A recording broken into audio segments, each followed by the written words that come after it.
Welcome to the Worldwide Robotic Milking Podcast with Gareth Jones of Robotic Milking Systems and John Gerbitz of Cow Corner Consulting. This is the international podcast dedicated exclusively to robotic milking topics from planning through production.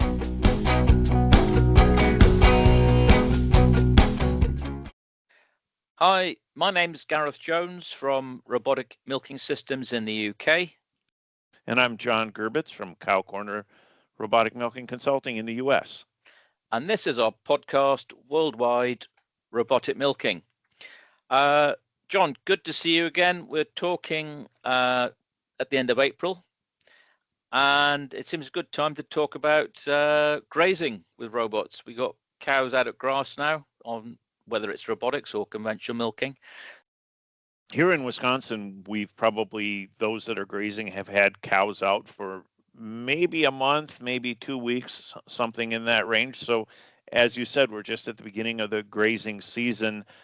And maybe to begin with, a large portion of our audience is probably not using rotational grazing. And so just to make this more interesting for those who are less familiar with grazing, I think to begin with defining what rotational grazing is. We're not talking about an exercise lot or a place where we open a gate and turn a mob of cows loose. We're talking about controlling cows' access to the grass so that we are controlling the maturity of the grass, giving cows a section of grass in a time period that they will eat and then move on to a new period of grass, so that we're always giving them very high quality early growth grass, and the cow is getting a significant portion of her dry matter intake from the pasture. Yes, so in the UK, quite a lot of grazing going on. I'd say maybe 10% of robotic users, and so that's the way they want to manage the farm, which is absolutely the right way of doing things. So that's where I see grazing. When I get to a farm, if somebody says, yeah, I want to graze, then obviously the first thing we have to look at is to see if it's going to be possible with robots, because this is I call it sort of guided free access, because we're using a gate to sort of guide cows, but they do have free access to come in and out. Because they're going out of their own volition, we can't cross roads. So the first thing is to have a good look round and to see if we can do it. And I'd say 8 times out of 10 we can, unless they're crossing a very busy road, as I just said. So then we have to see where we can position the grazing gate, because the grazing gates can control everything for us, in terms of marshalling the cows to different areas to graze, because as you just said, with a rotational grazing system, we've got to keep cows moving, and to do that you need to strip graze, because if in these situations, if we give cows too much grass, they'll just lie down in the field and won't come back. If we don't give them enough, we're going to restrict intake. So there's different ways of doing this, but in my experience, strip grazing, water at the track end of the field. So if they come back for water, they'll come back to the robots. And then it's really a matter of saying, right, that's where we're going to put the grazing gate. How are we going to manage our tracks? And from there, we can start building it up and then talking about the more intricate management aspects of it. What are the different strategies for getting cows to the robots in a grazing system? Certainly, feed alone is not going to bring them in from the pasture. Yeah, no, you're absolutely right. So if we just take it right back to simple terms, somebody who's organic, who wants to graze night and day, happy with 2 visits to the robot, he's getting more for his milk, and he might be quite relaxed about litres in the tank to a certain extent. He might well go AV. So that means 12 hours grazing in one block, 12 hours grazing in another block. So then we have a gate which basically We'll allow a cow out to grass once she's been milked.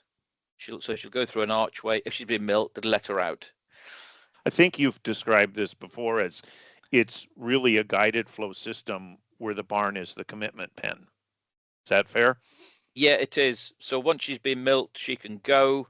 If she hasn't been milked, if she won't be let out. Exactly. And then once she's been let out to the field, there's a secondary gate, which is then on a timer. So this will change on an AB every 12 hours. So it could be 8 o'clock in the morning, 8 o'clock in the evening, the gate changes. It's the fresh grass that brings the cows back from the field, go through the robot, because a bit like milking time, they will get to know when that gate is going to change. So they will know 8 o'clock at night that gate's going to change. They'll start filtering back in to get milked, but they won't try and leave that area until the gate's changed. They get to know. It's a bit like sounds and milking times of the cows. That they just know, don't they? So that's AB in its simplest form. You could go ABC, and again, if the guy was organic or he wanted his cows out 24 hours a day, that'd be then 3 8-hour blocks of grazing. The grazing gate then gets quite complex, but it's the same principle. They can leave, but then there'll be 3 secondary routes out to 3 different blocks with return routes. If the farmer is pushing for more milk and he's got bigger cows, he might then decide to do ABC, but with C being an 8-hour block inside the building where they're on a mixed ration. And for me, that's really quite a nice balance. So therefore, 8 hours at grass, 8 hours on a mixed ration to buffer them up, and then another 8 hours out at grass. But again, the without getting into too much detail, it's going to be the separation gate outside the building that does all the marshalling and organizes the cows. So then it sounds to me like the sizing of the paddocks becomes very critical, that the cow has enough to eat while she's out there, so that we're maintaining the dry matter intake we want, but also that she is able to consume all the grass in a given area so that there's a reason for her to come back to the barn. Yes, and the Irish are actually very good at this because, as I said in a previous episode, if you go to Southern Ireland, it's the actual reverse of what's happening in the UK.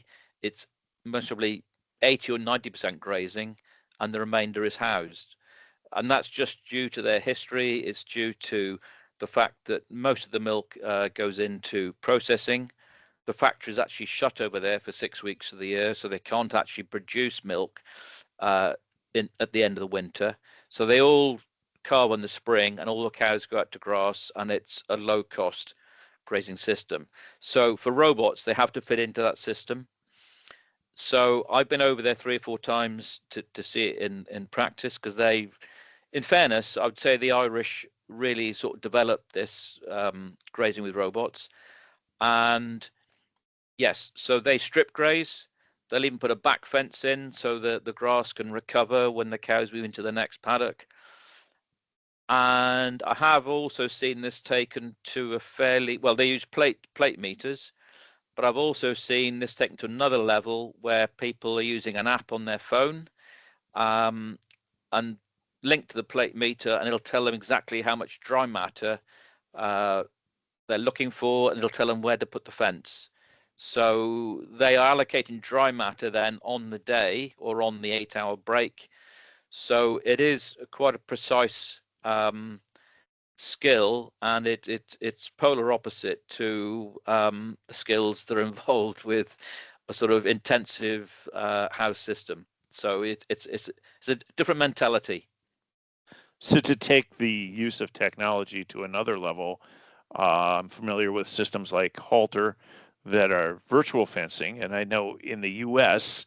that that system is primarily introduced with beef cattle, but I know that in other places it's used with dairy cattle, where dairy grazing is more common than it is in the U.S. Is anybody putting virtual fencing together with the robotic milking? It's interesting you asked that. I was at a show early in the year and I thought, oh, I wonder if this will work. So I spoke to the guy on the stand. It didn't seem to be able to cope with. I think where these systems are good, as you say, with beef animals in large areas, and you're allocating an area for 2 or 3 days, or all the cows are in one place. As soon as I said there's going to be some cows in paddock A, some cows in paddock B, maybe some cows in paddock C, it didn't seem to work. So yeah, he said you'd have to tell the system, which cow was where, and it's yeah. So I thought at that point it's not for robotic milking. I don't think, unfortunately, it's cows in one place in a maybe fairly remote area, maybe, as you say, Okay. particularly beef animals. Yes. Yeah. So in my first career as a dairy farmer, I used rotational grazing for a time and milked in a tie stall barn, and it was always getting the cows in from the pasture and milking them quickly so that they could go back to pasture and eating again.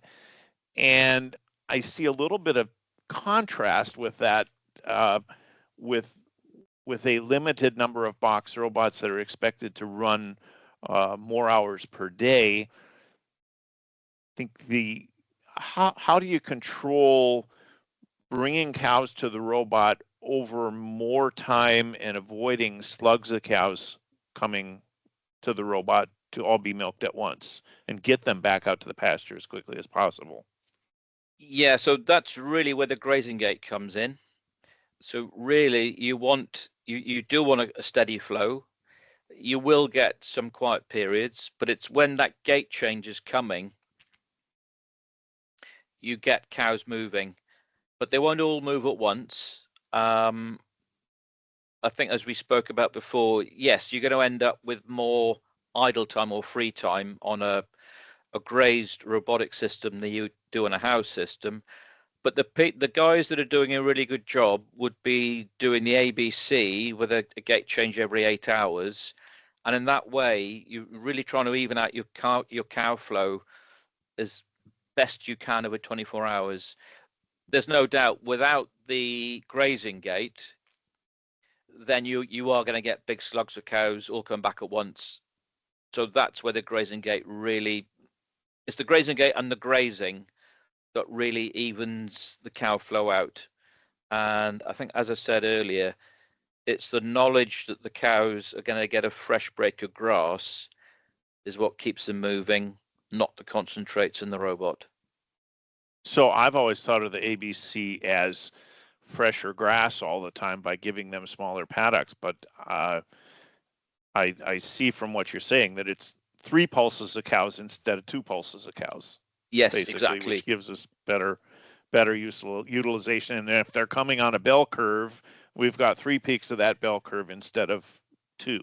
Yes, and so therefore, we should be, if we're managing it properly, we should be getting near to 3 visits a day with the ABC. So that's the reason for going down that route. We can do the same thing as well with the 8 hours inside, which, as I said earlier, for the high yielding guy, that might be a slightly simpler system where you're not relying totally on grazed grass if you're looking for the high yield and to give yourselves a little bit more stability, I suppose, in the sort of day-to-day sort of management, because as we know, grass can change on a wet day. Intakes can vary so much, can't they? Yes. What about the distance? How far can cows go to pasture and find their way back to the robot? I've seen cows walk up to a mile. I would say after a certain distance, your milkings per day starts to drop off. So I would say up to 1 kilometer, 1,000 meters, you're most probably still going to get, in excess of 2 visits. And if you're going to ABC at that distance, you might get 2.8, something like that. I think you go beyond that, then the distance starts having an impact on, regardless of how many, if you're AB or ABC. In my experience, I think beyond that, you start to, your visits per day tends to drop off. So the nearer the better, but obviously depending on cow numbers, you know, if you've got a lot of cows, then obviously they're gonna have to walk further. So yeah, it all needs careful planning.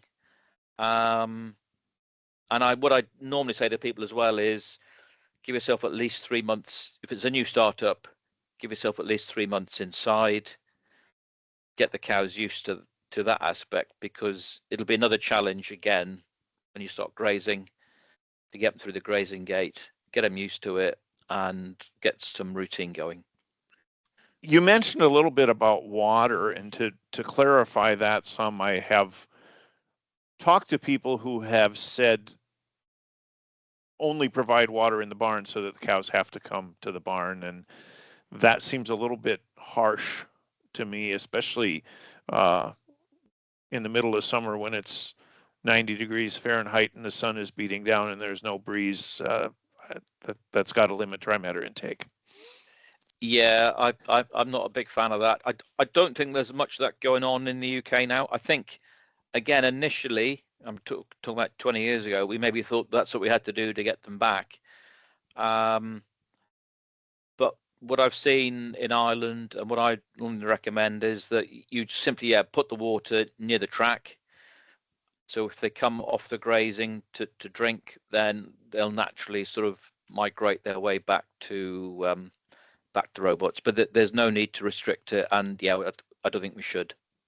So you're suggesting they will leave the paddock but not go all the way back to the barn, and much like those cows that we motivate in the barn by getting them out of their freestall and counting on them once they're out of the freestall to find their way to the robot. So the water brings them out of the paddock. They could go back if they wanted to, but most often they'll decide it's a good time to go to the robot. Yeah, and they just walk very slowly, stop, chew their cud, saunter around. And actually, with grazing, when you know you've really cracked it, is when you see one cow going one way and another cow going the other way. You know, they pass each other on the same track, and when you see that happening, you know that the whole sort of herd psychology has been broken down, and they're just moving around as individuals. And yeah, it's good to see. It's good to see. I think if I was a dairy cow, it was probably pretty good lifestyle. Yeah, I just did a newsletter article on a farm that one of his favorite bylines was "These cows are living their best life."